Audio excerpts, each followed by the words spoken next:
Audio কথনে সবাইকে স্বাগত জানাচ্ছি। আমরা শুরু করেছিলাম আশাপূর্ণা দেবীর উপন্যাস মায়া দর্পণ। উপন্যাসটি আমি মোট ৫টি পর্বে ভাগ করে পড়ব। প্রথম পর্ব আমি আগেই পড়েছি এবং আপলোড করেছি। আজকে আমি পড়ছি মায়া দর্পণ উপন্যাসটির ২য় পর্ব।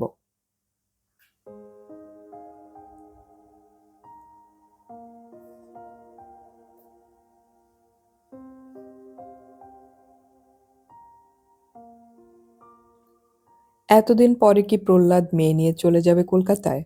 পৌঁছে দেবে পঞ্চমীকে তার সত্যি মা-বাপের কাছে?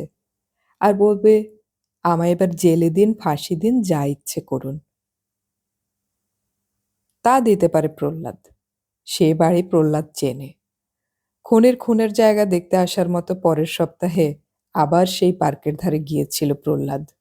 সেদিন রাস্তায় সে জমজমাট ছিল না। পুজো মিটে গেছে, প্রতিমা ভাসান হয়ে গেছে। সেদিনের সেই উৎসাহ চঞ্চল উল্লাস আর রং বেরঙের মেলা দেখতে পাবার কথাও নয়।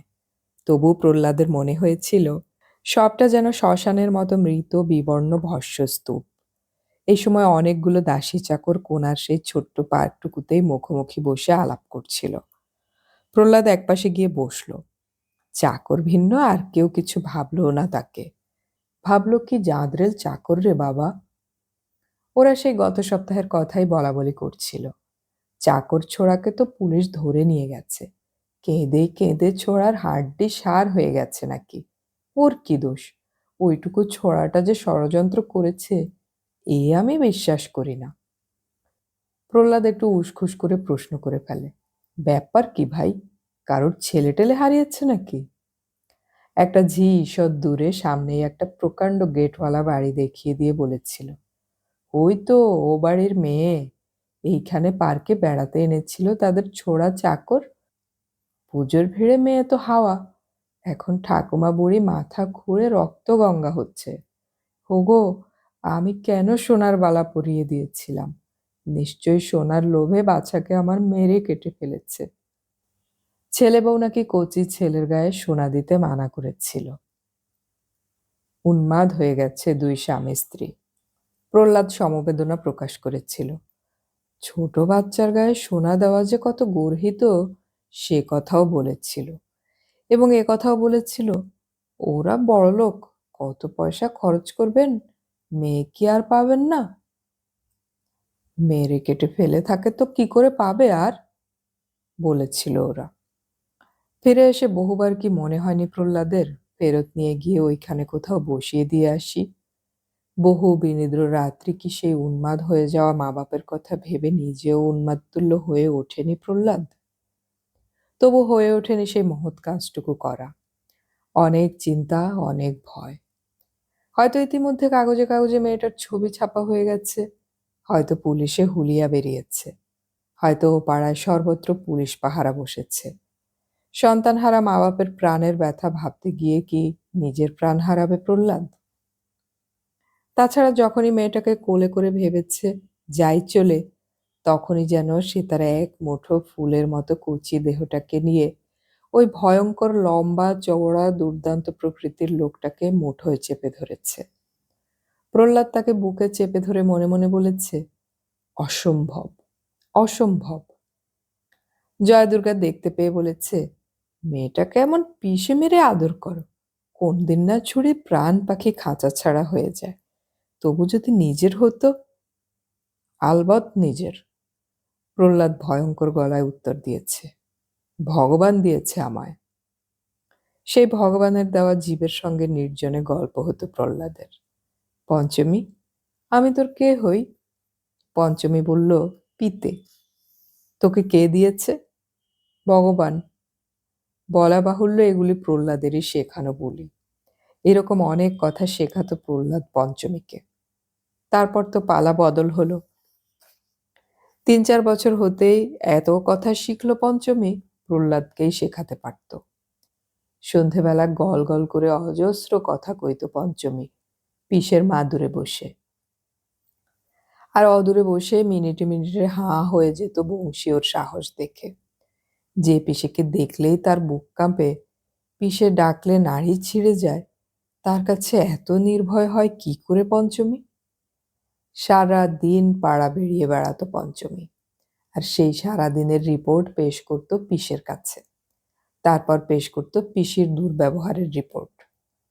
পিসি শুধু আমের আচার দিয়েছিল, কুলের আচার দেয়নি, পিসি গাছে চড়তে দেয়নি, পিসি পুকুরে চান করতে দেয়নি, এইসব। প্রহ্লাদ হো হো করে হাসত, আর পঞ্চমীকে আহ্লাদ দিতে জয় দুর্গাকে ডেকে ডেকে শাসন করার অভিনয় করত। আহ্লাদের রাজা ছিল পঞ্চমী ছেলেবেলায়। দেখে দেখে জয় দুর্গার রাগের চোটে বরের নামই উচ্চারণ করে বসত। বলতো পেল্লাদের পুষ্যি আহ্লাদি। পঞ্চমী হি হি করে হাসত। পিসে, পিসি তোমার নাম ধরেছে। ধরুক, প্রহ্লাদ দরাজ হাসি হাসত। যমদূত ওকে কাঁটা বন দিয়ে হিচড়ে হিচড়ে টেনে নিয়ে যাবে। পঞ্চমী জয়দুর্গার দিকে বিজয়িনীর দৃপ্ত কটাক্ষ নিক্ষেপ করে পিসের কোল ঘেঁষে আবেদন জানাতো মেলাতলায় যাবার, যাত্রা শুনতে নিয়ে যাবার, বেগুনি ফুলুরি খাবার। বলা বাহুল্য মঞ্জুরও হতো সঙ্গে সঙ্গে, এবং বংশীও অতএব ভাগ পেত। পিসের আড়ালে পঞ্চমী হেসে চুল দুলিয়ে ঘাড় বাঁকিয়ে বলতো, দেখলি তো কেমন পাইয়ে দিলাম। বিগলিত বংশী মুগ্ধ কণ্ঠে উচ্ছ্বাস প্রকাশ করত। মায়েরি, পঞ্চি, তোর পায়ের ধুলো নিতে ইচ্ছে করে। সময়কালে পিসের হাত ধরে গন্তব্যস্থানে যেত পঞ্চমী, বংশী পিছন পিছন। পথ মুখরিত হতো পঞ্চমীর অনর্গল কথায়। প্রহ্লাদের মনে হতো যেন একটা অলৌকিক সুখের স্বাদ ভগবান তাকে ধরে দিয়েছেন। ভগবানের অবদানের কাছে বিবেক দাঁড়াতে পারত না। তাই যদিও সেই লালবাড়িটা আরো অনেকবার দেখে এসেছে প্রহ্লাদ, বাড়ির নম্বর এবং বাবুর নামও সংগ্রহ করেছেন একাবোকার অভিনয় করে, তবু সেই উন্মাদ মা বাপের সুস্থতার চিন্তায় উন্মাদ হয়নি আর প্রহ্লাদ। এখন হচ্ছে। এখন পঞ্চমীর এই বেড়ে উঠবার মুখে আচমকা স্বাস্থ্য, আসন্ন কৈশোরের সুষমাময় লাবণ্য প্রহ্লাদকে বিচলিত করছে। জয়দুর্গা থাকলে এই চিন্তা সহজে আসতো না প্রহ্লাদের মনে। এখন সর্বদা আসছে। যেন দরজা ভাঙা ঘরে টাকার তোড়া বসানো রয়েছে প্রহ্লাদের। তাছাড়া জয়দুর্গার মরণে সংসারের মেয়েলি কাজগুলো যে সবই আস্তে আস্তে পঞ্চমীর ওপর এসে পড়েছে, এটা দেখেও বুক ফেটে যাচ্ছে প্রহ্লাদের।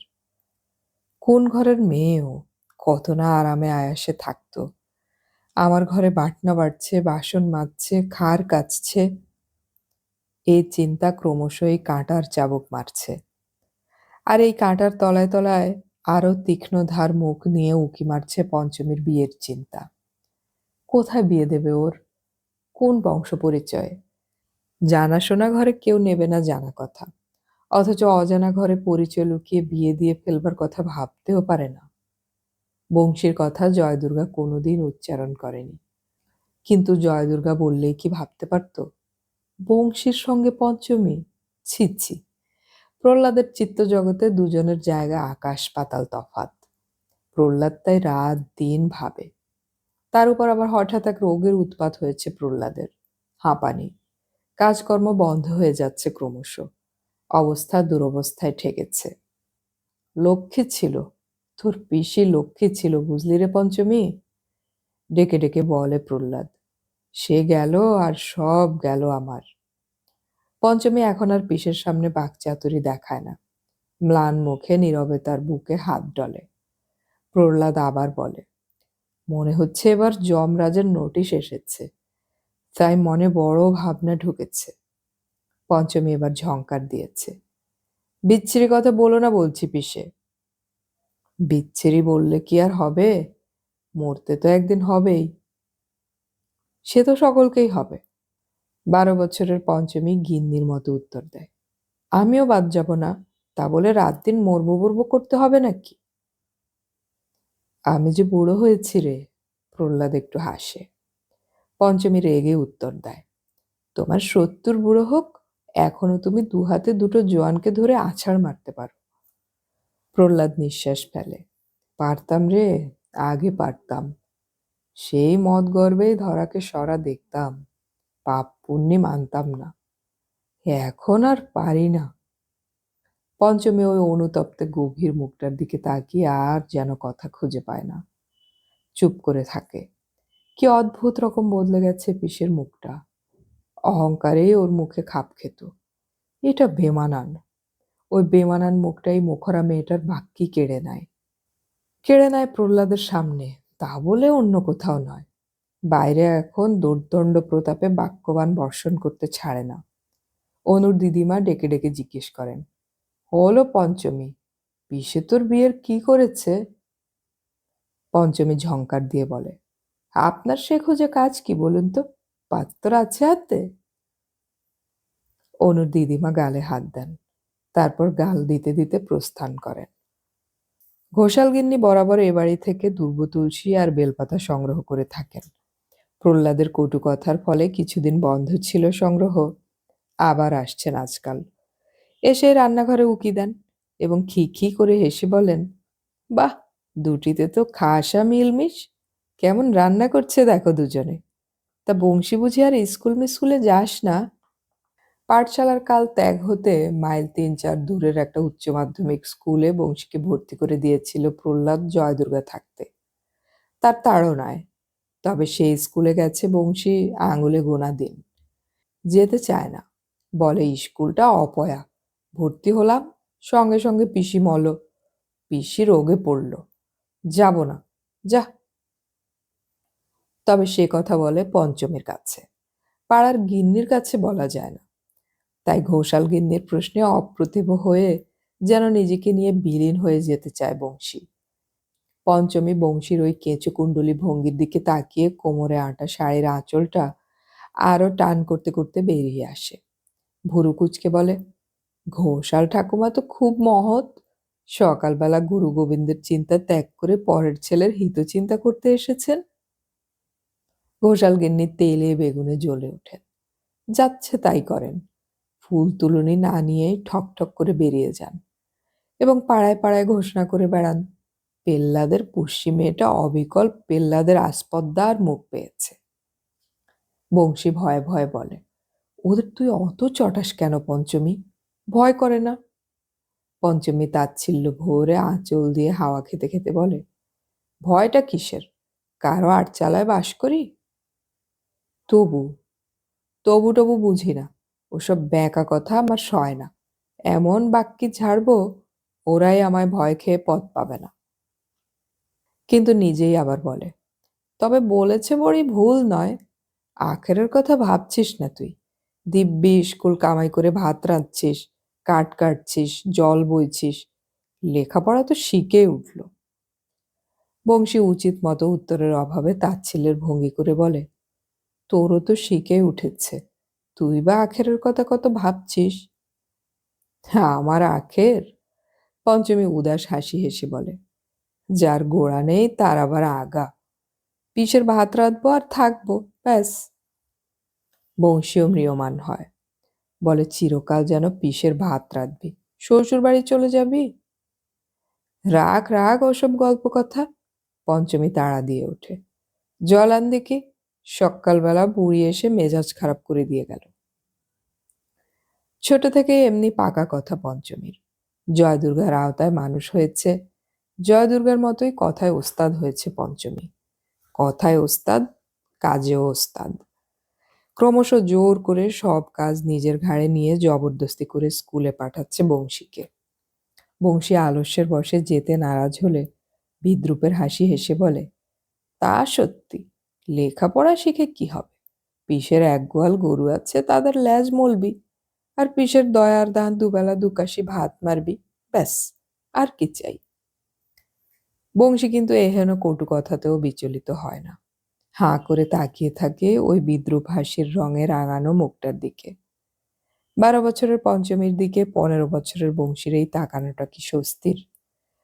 পঞ্চমী কি সেই দৃষ্টিতে অস্বস্তি বোধ করে? পঞ্চমী কি সেই দৃষ্টির মাদকতা অনুভব করে? বোঝা যায় না ঠিক। পঞ্চমী নিজের ভঙ্গিটা তো ছাড়ে না। চড়া গলাতে আবার বলে, ভ্যাবলার মতো তাকাচ্ছে দেখো, যেন কথার মানে বুঝতে পারছে না। বলি, কখনো কাউকে একটা চিঠিও তো লেখার দরকার হতে পারে নাকি? গরুর ঘাস কাটলেই পরমার্থ হবে? হাদামি করিসনি বংশীদা, একখানা পত্তর লেখার মতো বিদ্যেটাও অন্তত রাখ। বংশী নিষ্পলকে কিছুক্ষণ তাকিয়ে থেকে বলেছিল, বেশ, যাব কাল থেকে স্কুলে। কাকে পত্র লেখার কথা ভেবে বংশীকে অন্তত একটা পত্র লেখার মতো বিদ্যে আয়ত্ত করতে নির্দেশ দিয়েছিল পঞ্চমী, ঈশ্বর জানেন। তবে বংশীর উঠে পড়ে লাগা বিদ্যেটা কিছুটা দিন পরেই আরেকজনের কাজে লেগে গেল। কাজে লাগলো প্রহ্লাদের। প্রহ্লাদের সেদিন হাঁপানি বেড়েছে। কবরেজ এসেছে দেখতে। রোগীর রোগ লক্ষণের প্রশ্ন স্থগিত রেখে বলে উঠল, এবার তো তোমায় একটা ন্যায্য কথা বলতে হয় প্রহ্লাদ। পাড়ার মধ্যে রয়েছ যখন। প্রহ্লাদ ক্ষুব্ধ হাসি হেসে বলে, আর বেশি দিন থাকছি না কবরেজ মশাই। কবরেজ এই আক্ষেপোক্তিতে হা হা করে ওঠেন না, না নাও করে ওঠেন না, বরং মিঠে মিঠে গলায় বলেন, সেই জন্যই তো আরো বলা বাপু। বলি, তোমার পরিবার তো আগেই মরে বেঁচেছে। এখন তুমিও সেই পথের পথিক হতে চলেছ। মরে গেলে বাড়িতে তোমার রইবে কে? এই অপগণ্ড পুষ্যি দুটো তো। তা মরবার আগে ধর্মের সাক্ষী একগাছা করে মালা বদল করিয়ে দিয়ে যাও দুটোকে। কি কি বললেন? উত্তেজনায় প্রহ্লাদ যন্ত্রণা ভুলে উঠে বসল। বলল, কার সঙ্গে কার মালা বদলের কথা বললেন কবরেজ মশাই? বাড়িতে তোমার আর কে আছে প্রহ্লাদ? কবরেজ মশাই মিষ্ট হন। ওই তোমার শালার গুণধর পুত্রটি আর তোমার নিজের কুড়োনো কন্যেটি, ওদের কথাই বলছি।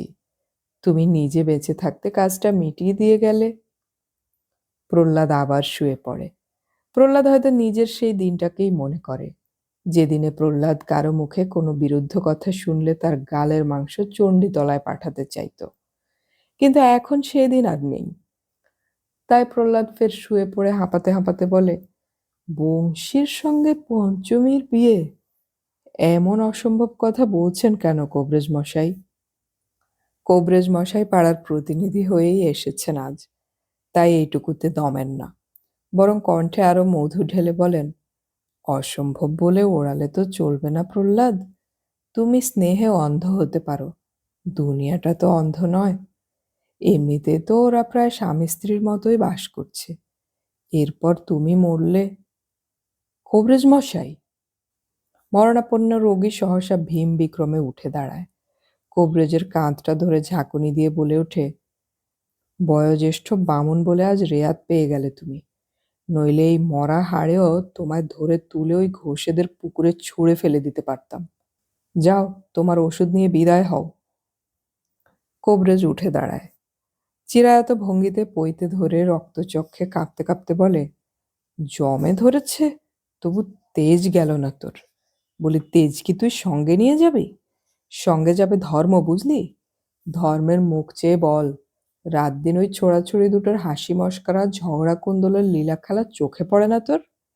ওই ধাড়ি জোয়ান ছেলেটা আর দস্যি ধিঙ্গি মেয়েটার বাড়বাড়ন্ত চোখে পড়ে না? খোকা খুকু আছে ওরা। কালীপুর গ্রামের কালীপুর গ্রামের কি, সেটা আর বলতে হয় না কবরেজকে। প্রহ্লাদ টলতে টলতে এগিয়ে আসে। পুরনো গর্জনের গলায় বলে, দেখ কবরেজ, দুজনেই চণ্ডীতলায় যাই। কবরেজ অবশ্যই একত্র অভিযানের মনোরম প্রস্তাবে রাজি হয় না। নড়বড় করতে করতে ছুট মারে, তবে অভিসম্পাত দিতে দিতে যায়। আজন্মের তেজ আস্পর্ধার ফল ভুগছিস হারামজাদা, তবু লজ্জা নেই?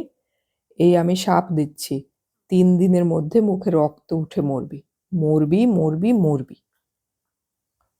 যুগ নাকি বদলাচ্ছে, মানুষ নাকি ভয়ানক রকমের সভ্য আর আধুনিক হয়ে যাচ্ছে, কিন্তু কোথায় সেটা? কবরেজের প্রপিতামহের প্রপিতামহ কি এই ভাষাই ব্যবহার করতো না শাপ মন্নি দেবার সময়? এইভাবে পইতে ছিড়ত না? শত শত বছর আগের যুগটাকে কেমন করে সংরক্ষিত রাখে মানুষ মজ্জার মধ্যে, অস্থির মধ্যে, রিপুর মধ্যে। কবরেজ চলে যেতেই পঞ্চমী ঘরে ঢুকলো গরম দুধ নিয়ে। প্রহ্লাদ তখন চৌকিতে বসে হাঁপাচ্ছে। পঞ্চমী অবিকৃত গলায় বলে, কবরেজ তো বেশ ভালো চিকিৎসাই করে গেল। নাও, এখন তার চিকিৎসার ধাক্কা সামলাতেই গরম দুধটুকু খেয়ে ফেলো দেখি। প্রহ্লাদ হাঁপাচ্ছিল, তাই কথাটা পুরো বলে নিতে পায় পঞ্চমী।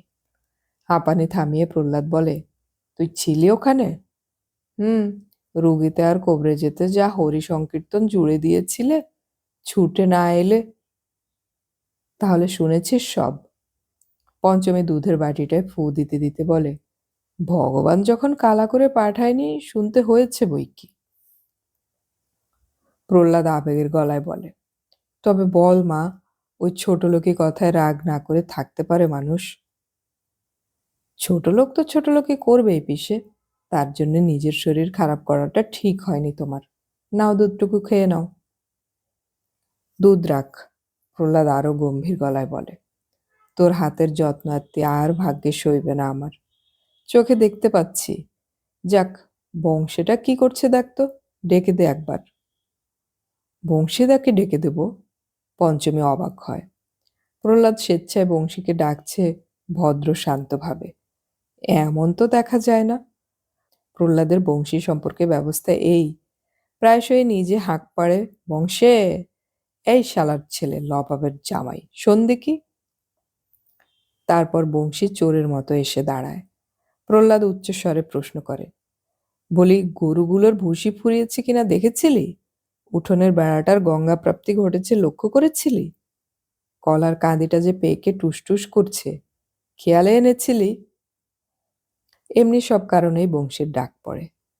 অবশ্য জয় দুর্গা গত হবার পর থেকেই। নচেত সংসারের জুতো, সেলাই, চণ্ডীপাঠ সবই তো জয় দুর্গা দেখত। সে যাক, ঘরে শুয়ে বংশীকে নিভৃতে ডাক এই প্রথম প্রহ্লাদের। পঞ্চমী সাবধানে বলে, বংশীদাকে কি হবে পিসে?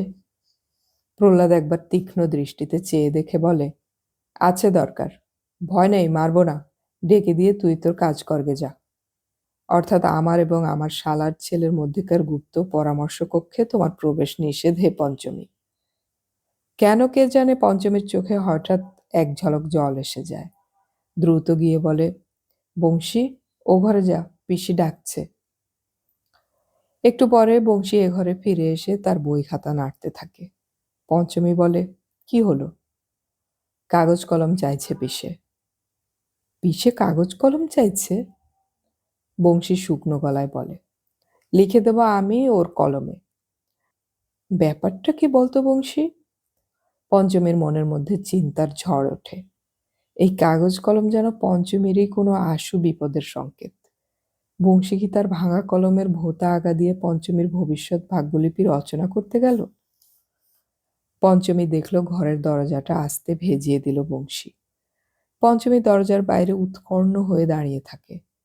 কাজটা গর্হিত, সভ্য সমাজের অনুমোদিত নয়, এ পঞ্চমীর জানা নেই। পরামর্শের ঘরে ঢুকতে না পেলে ঘরের বাইরে কান পাততেই হয়, এটাই তার জানা। ছোট থেকে পাড়া বেরিয়ে বেরিয়ে সংসারের অনেক তথ্যই জেনেছে সে। এখন কান পেতে রইল রহস্য ফাঁসের আশায়। মাঝে মাঝে বংশীর প্রতি পিসের যে প্রবল হুমকি আর বিদ্রুপ মিশ্রিত বাক্যবাণ নিক্ষিপ্ত হবে, তার দু চারটে শব্দ ধরতে পারলেই সবটা বুঝতে পারবে পঞ্চমী। কিন্তু আশ্চর্য, ভিতর থেকে টু শব্দ আসে না। মাঝে মাঝে পিসের গলা ঝাড়ার গম্ভীর একটা আওয়াজ যেন বুকটা নিথর করে আনে। কি এ, পিসি কি উইল লিখছে? নাকি কোথাও কোনোখানে গুপ্তধন আছে পিসের, তার সন্ধান দিয়ে দিচ্ছে বংশীকে? শেষের দিন আসন্ন হয়ে গেছে এই আশঙ্কায়। সে আর হতে হয় না। পঞ্চমী কাল মঙ্গলবার অমাবস্যা দেখে শ্মশানেশ্বরী কালীর কাছে সোনার নথ মানত করে এসেছে। বিষে ভালো হয়ে উঠলে পঞ্চমী নিজের কানফুল ভেঙে মা কালীর নথ গড়িয়ে দেবে। বসন্ত শেখরা তাকে খুব ভালোবাসে। ওর কথার জোর দেখে ঠান্দি ঠান্দি করে, হেসে বলে, তোর বিয়ের গহনা আমি গড়াবো।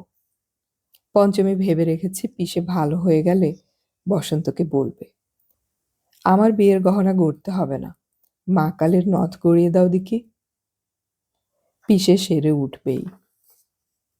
কিন্তু সত্যি কি ওই উইল না কি করছে প্রহ্লাদ, না অন্য কিছু? পঞ্চমীর যা অজানিত। আশায় এই বংশী আছে, বংশীকে বলতে বারণ করে দেবে হয়তো, কিন্তু পঞ্চমীর কাছে কি না বলে থাকতে পারবে বংশী? বরং রাজার হুকুম ঠেলতে পারবে তো পঞ্চমীর নয়। ওই আশায় মুহূর্ত গুণে পঞ্চমী। কিন্তু পঞ্চমীর সেই নিশ্চিত আশা কি সফল হয়? বংশী কি তার অনুরোধ রক্ষা করে? না, বংশী যেন হঠাৎ একটা রহস্যময় নাটকের নায়ক হয়ে ওঠে। পিসের ঘর থেকে বেরিয়ে কোনো দিকে না চেয়ে বংশী বেরিয়ে যায় দিবাকর মুদির দোকানের পাশ দিয়ে।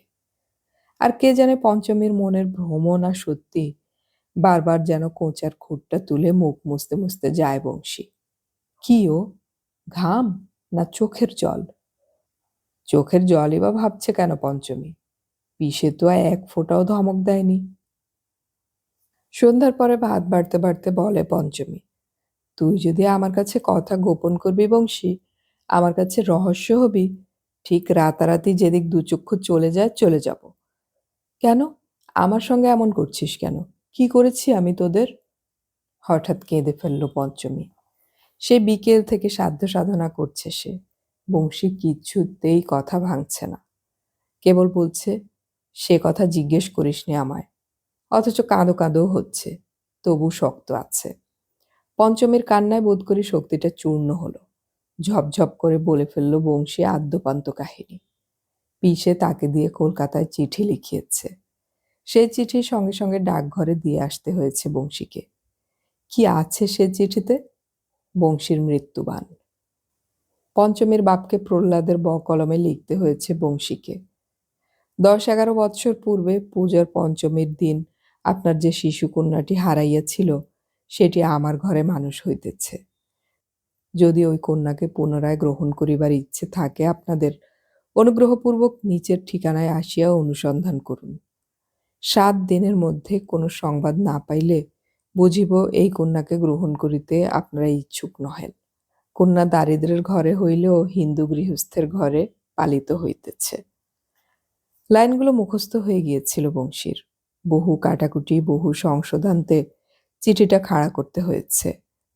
নির্দেশকারী বারবার কোঁচা তুলে চোখে চাপা দিচ্ছে। নির্দেশ পালনকারী বারবার মুন্ডু হেট করে হাতের উল্টো পিঠ চোখে ঘষছে। এবং শেষ অবধি নির্দেশকারী বলেছে, নেবে না, বুঝতেই পারছি। বড়লোক তারা, এতদিন চাষার ঘরে মানুষ হওয়া মেয়েকে ঘেন্নাই নেবে না। তবু ধর্মের সাক্ষী দিয়ে একটা পত্র দিলাম, যা ডাকঘরে দিয়ে আয়। কিন্তু এত কথা কি এক নাগাড়ে বলতে পেরেছিল বংশী?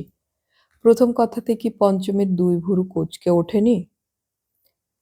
তীক্ষ্ণ তীব্র আর্তনাদের গলায় প্রশ্ন করে ওঠেনি সে, আমার বাপ? তার মানে সেটা আবার কি বস্তু বংশী? তারপর আস্তে আস্তে জেনেছে কুড়িয়ে পাওয়া নয়, চুরি করে নিয়ে এসেছিল প্রহ্লাদ পঞ্চমীকে। রাস্তায় পুজোর ভিড় ছিল। বড়লোকের মেয়ে পঞ্চমী ঠেলাগাড়িতে চেপে বেড়াতে বেরিয়েছিল চাকরের সঙ্গে। চাকরটা এদিক ওদিক সরে গিয়েছিল একবার। কিন্তু তাদের বাড়িটা চিনল কি করে প্রহ্লাদ? ঠিকানা জানলো কেমন করে? কেমন করে জানলো সেই বাপ? ধীরে ধীরে সবই ব্যক্ত করেছে বংশী। প্রহ্লাদ তাকে বলেছে, বলেছে যে মহাপাপ করেছি তার প্রায়শ্চিত্তের নেই বংশী। কোটি জন্মে আমার গতি হবে না, তবু মরণকালে পাপ স্বীকার করে যেতে না পারলে মরেও শান্তি পাব না। আশ্চর্য, অদ্ভুত। বংশীর কাছে এইভাবে কথা বলেছে প্রহ্লাদ, নিচু হয়ে, ছোট হয়ে, দীন হয়ে। অনেকক্ষণের পর আস্তে আস্তে পঞ্চমীর উঁচু ভুরু ঝুলে আসে। মুখের সেই কাঠিন্য শিথিল হয়ে যায়। একটা নিঃশ্বাস ফেলে বলে সে, তুই ভারী বোকা বংশী। সেই পত্তর তুই নিজে হাতে করে ডাকঘরে দিয়ে এলি। আমি হলে কুচি কুচি করে ছিঁড়ে ঘোষের পুকুরে ফেলে দিয়ে এসে বলতাম, দিয়ে এসেছি ডাকঘরে। বংশী চমকে উঠে বলে, কি বললি? যা বললাম ঠিকই বললাম, তাতে দুদিকই রক্ষে হতো। পিসে ধর্মে খালাস হতো, অথচ ঝামেলা হতো না কিছু। পিসে তো ধম্ম করলো, তারা মেয়েচোর বলে পুলিশ এনে পিসেকে বেঁধে নিয়ে যেতে পারে। মুখ্যু তুই একটা, বুঝলি বংশী, হাড় মুখ্যু। ডাকঘরে দেবার আগে আমায় যদি একবার বলতিস, সব সোজা হয়ে যেত। বংশী স্তব্ধ মুখে মুহূর্তকাল ওই উদাস বিষণ্ণ মুখটার দিকে তাকিয়ে থাকে। তারপরই সত্যি ভয়ানক মুখ্যুর মতো একটা কাণ্ড করে বসে। উনুনের ধার থেকে একখানা চেলাকাঠ তুলে নিয়ে ঠাঁই ঠাঁই করে নিজের কপালে ঠুকতে থাকে। আর চাপা আর্তনাদের স্বরে বলতে থাকে, গরু, আমি একটা গরু রে পঞ্চমী, মেরে ফেল, আমায় তুই মেরে ফেল। সহজেই ছাড়িয়ে নিতে পারে না পঞ্চমী সেই উন্মাদকে তার নিজের হাতের প্রহার দণ্ড থেকে। এক হিসেবে পঞ্চমী কি মুখ্য নয়? বর্ণপরিচয়ের শেষ পৃষ্ঠাটা পড়তে পড়তেই তো তার লেখাপড়া শেষ। পঞ্চমী মুখ্যু, তবে গরু নয়। তাই আকস্মিক এই ধাক্কায় পঞ্চমীর মনে যে প্রবল ঝড় ওঠে, তাকে মনের মধ্যেই সংযত রাখে। চেলা কাঠ নিয়ে সমস্ত পৃথিবীকে ঠেঙিয়ে বেড়ায় না। অথচ সেই ইচ্ছেই হচ্ছিল পঞ্চমীর। নিজের কপালে নয়, পৃথিবীর সবাইকে ঠাঁই ঠাঁই করে পেটোতে ইচ্ছা করছিল তার। এই লক্ষ্মীর ছাড়া গরুটাকে, এই তার রুগ্ন অশক্ত পিসেকে, সেই তার অদেখা বাপকে, যে যেখানে আছে সবাইকে। আর ঠ্যাঙাতে ইচ্ছে হচ্ছে সেই হাড় হাওয়াতে কোবরেজটাকে। সেই পাজিটার বাক্যিতেই না পিসের ধর্মজ্ঞান উঠলে উঠল। ধর্মের ধ্বজা বইতে চিঠি লিখতে বসলেন। মায়া আসছে না আর ওই রুগ্ন লোকটার উপর। চুরি করে নিয়ে এসেছে পঞ্চমীকে তার মা বাপের বুক ছিঁড়ে। কলকাতা শহরে বড়লোকের মেয়ে ছিল পঞ্চমী। চাকরের কোলে বেড়াতে গিয়েছিল। চিলের মতো ছো মেরে চুরি করে নিয়ে এসেছিল ওই নিষ্ঠুর লোকটা। এতদিন ধরে জেনেছে সে পঞ্চমী কাদের মেয়ে, কোথায় বাড়ি, অথচ কুড়িয়ে পাওয়া মেয়ে বলে চালিয়ে দিয়ে আসছে। চিরদিন একটা গাঢ় অন্ধকারের দিকে তাকিয়ে নিঃশ্বাস ফেলেছে পঞ্চমী। আর শিকড়হীন এই জীবনটার ভবিষ্যৎ সম্পর্কেও স্পষ্ট কোনো ধারণা নিয়ে স্বপ্ন দেখতে পারেনি কিশোরী মনের রং দিয়ে, আলো দিয়ে। কান্না আসে না পঞ্চমীর, চোখটা শুকনো খটখটে হয়ে জ্বালা করতে থাকে। তবু বংশীকে ধরে বেঁধে ভাত খাওয়াতে বসায়। বলে, যাকগে, মরুকগে, রাধাও নেচেছে আর 7 মণ তেলও পুড়েছে। চিঠি পেয়ে আর নাচতে নাচতে হারানো মেয়ে নিতে আসবে তা মনেও করিসনি। নিজেরাই বেঁচে আছে কিনা তাই দেখ। বংশী ভাতের গ্রাস মুখে তুলতে তুলতে ভয়ে ভয়ে বলে, আছে, পিসে শেষ যেবার কলকাতায় গিয়েছিল দেখে এসেছে। ভালোই করেছে, পুণ্য কাজ করেছে, বলে ভাতের হাঁড়িতে জল ঢেলে দেয় পঞ্চমী। বংশী কাতর গলায় বলে, ভাতে জল দিলি খাবি না? পঞ্চমী সংক্ষেপে বলে, না। পঞ্চমী, বংশী চেঁচিয়ে ওঠে, আর আমায় খাওয়ালি তুই? তুই খাবি না কেন? পঞ্চমী নির্লিপ্ত গলায় বলে, তোর তো যেখানকার যা সবই জায়গায় আছে। আমার যেখানকার যা সব বজায় আছে? বংশী ভাত মুখে নিয়ে কেঁদে ফেলে। তোকে যদি তোর বাবা নিয়ে যায়? বেশ তো, তুইও আমার সঙ্গে যাবি, বলে কথায় জবনিকা টেনে হাঁড়ি হেসেল তুলতে থাকে পঞ্চমী। বংশী ভাত নাড়াচাড়া করছে। এই দৃশ্য নতুন। পঞ্চমী সেই নতুন দৃশ্যের দিকে তাকিয়ে আস্তে আস্তে বলে, খেয়ে নে বংশীদা, বাসন জড়ো করতে হবে। পঞ্চমী, বংশী আবার এক সময় বলে ওঠে, পিসে যদি টের পায় তোকে বলেছি রক্ষে রাখবে না। ঠান্ডা গলায় পঞ্চমী বলে, জানবে না। না, পঞ্চমী অন্তত জানাবে না। পঞ্চমীর প্রাণের মধ্যে সমুদ্রের কল্লোল উঠুক, প্রলয়ের ঝড় উঠুক, পঞ্চমী শান্তভাবে রুগ্ন প্রহ্লাদের রাতের আহার খই দুধ নিয়ে এসে বলবে, পিসে, দুধে মিছরির গুঁড়ো দেব না 2টি মুরকি দেব? প্রহ্লাদ ওর দিকে তাকাতে পারে না। প্রহ্লাদ থরথর করে কাঁপে। প্রহ্লাদ ভাঙা গলায় বলে, বংশী কেন চেঁচাচ্ছিল পঞ্চমী? পঞ্চমী অম্লান বদনে আঁচল দিয়ে ঘাড়ের ঘাম মুছতে মুছতে বলে, রান্না পছন্দ হয়নি তাই। রান্না পছন্দ হয়নি বলে চেঁচাচ্ছিল? প্রহ্লাদের গলায় সন্দেহের সুর। পঞ্চমী একইভাবে বলে, আশ্চর্য হচ্ছ কেন, চেঁচায় না নাকি? পছন্দসই ব্যঞ্জন না হলেই তো গোয়ারের মতো চেঁচায়। প্রহ্লাদ আর একবার থরথরিয়ে ওঠে। তারপর হঠাৎ হাত বাড়িয়ে পঞ্চমীর হাতটা ধরে কাছে টেনে বলে, আর তুই সেই দৌরাত্ম্য সহ্য করিস মা? ওই ছোট লোক চাষাটার পাতের এঁটো তুলিস তুই? পঞ্চমী আস্তে আস্তে হাত ছাড়িয়ে নিয়ে বলে, হঠাৎ আকাশ থেকে পড়ছো কেন পিসে? প্রহ্লাদ আর নিজেকে সামলাতে পারে না। দুপুর থেকে যে আলোড়ন সহ্য করছে তার দুর্বল হৃৎপিণ্ড সেই আলোড়নে ফেটে পড়ে। মরণকাল ঘনিয়ে এসেছে আমার পঞ্চমী, তাই পাপ পুণ্যে তলিয়ে দেখতে বসেছি। তোর আমি যে সর্বনাশ করেছি পঞ্চমী। থাক পিসে, রোগা শরীরে বেশি বকতে বসো না। জ্বর জ্বালা তো নেই, ভুল বকছো কেন? হাত ধুয়ে খেতে বসো। তা সে রাত্রে প্রহ্লাদকে থামিয়ে দিলেও থেমে থাকলো না প্রহ্লাদ। আহার নিদ্রা বন্ধ দিয়ে অবিরত কান্না সম্বল করে কাটাতে বসলে কে কতক্ষণ থামিয়ে রাখতে পারে সে মানুষকে? প্রহ্লাদ পঞ্চমীর পায়ে ধরতে গেল। পঞ্চমীকে কোলে জড়িয়ে কাঁদতে গেল। পঞ্চমীর কাছে তার পাপের কথা ব্যক্ত করে বুক চাপড়াতে বসল। নিজের হাতে নিজের মৃত্যুপান শত্রুপক্ষের হাতে তুলে দিয়েই যে এমন উন্মাদ অবস্থা প্রহ্লাদের, তা বুঝতে দেরি হয় না পঞ্চমীর। তাই মানুষটার ওপর আর রোষ ক্ষোভ রাখতে পারে না, সান্ত্বনা দিতেই এগিয়ে আসে বরং। বলে, খাচ্ছিল তাঁতির তাঁত বনে, কাল হলো তাঁতির এঁড়ে গরু কিনে। তোমার হলো তাই পিসে, আজন্ম যা করে এলে তাই করতে করতে সরে পড়তে চুকে যেত, তা নয় শেষকালে ধর্মবাই চাপলো। এই এতকাল পরে এই ধর্মটা করে কি লাভ হলো? কাটা ডাল গাছে জোড়া লাগে। বাড়ার ভাগ তোমার ওই ধর্মের মহিমায় পুলিশ এনে ধরিয়ে দেবে হয়তো। প্রহ্লাদ কাতর আর্তনাদ করে, তাই দিক পঞ্চমী, তাতেই আমার যন্ত্রণা ঘুচবে। হ্যাঁ, ভবযন্ত্রটাই ঘুচে যাবে পুরোপুরি। পঞ্চমী বলে, কিন্তু শুধুই তোমাদের। আমি কি ইটকাঠ যে আমাকে যেখানে ইচ্ছে নড়াবে সরাবে?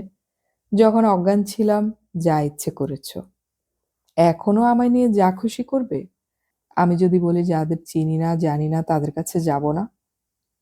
প্রহ্লাদ হাউ হাউ করে কেঁদে ওঠে এবং বারবার করে এই কথাটাই বোঝানোর চেষ্টা করে। প্রহ্লাদ যদি আগের মানুষটা থাকতো, বুক দিয়ে আগলে রাখতো পঞ্চমীকে। কিন্তু প্রহ্লাদ যে মরণের পথে পা বাড়িয়েছে, কার কাছে দিয়ে মরে শান্তি পাবে সে? পঞ্চমী গম্ভীরভাবে বলে, ভগবানের কাছে। তা হয় না রে পঞ্চমী, সে কথা ভেবে শান্তি পায় না মানুষ। আমার পাপের প্রায়শ্চিত্তের আমায় করতে দে। তারা এসে আমার জেলে দিক, ফাঁসি দিক, সব সইব, তবু জানবো তোর শেষ রক্ষে হলো। পঞ্চমী হঠাৎ মুখ ভেঙচে বলে, তারা আর এসেছে? চিঠি তো তোমার ওই পণ্ডিত বংশীচন্দ্রের হাতের অক্ষর, দেখে ভাববে কোনো পাগল প্রলাপ বকছে। পড়বে না, ছিঁড়ে ফেলবে। হঠাৎ প্রহ্লাদ যেন অকুল সমুদ্রে তরণী পায়, ব্যাকুল গলায় বলে, তুই বলছিস ছিঁড়ে ফেলবে, আসবে না? আমার তো তাই বিশ্বাস। যাক, না আসে তাদেরই লোকসান। প্রহ্লাদ যেন একটা স্বস্তির নিঃশ্বাস ফেলে। আমি তো ধর্মে খালাস হলাম। পঞ্চমী বলে, বাঁচা গেল, এবার ওষুধটা খেয়ে নাও তো। এই প্রথম বিনা আপত্তিতে বড়ি গিলে প্রহ্লাদ শুয়ে পড়ে চোখ বুজে বলে, 7 দিন সময় দিয়েছি ওদের, এর মধ্যে যদি না আসে আমি তোর যেখানে ইচ্ছে বিয়ে দেব পঞ্চমী। পঞ্চমী ঠোঁটটা কামড়ে এক মুহূর্ত চুপ করে থেকে বলে চলে যায়, শুধু বুকের ব্যামোর চিকিৎসেই নয়, মাথার ব্যামোর চিকিৎসাও করা দরকার তোমার। কিন্তু পঞ্চমীর ভবিষ্যৎবাণী কি সফল হলো? বংশীর সেই বদ অক্ষরযুক্ত চিঠিটা যারা পেল, তারা কি না পড়ে ছিঁড়ে ফেলে দিল পাগলের প্রলাপ বলে?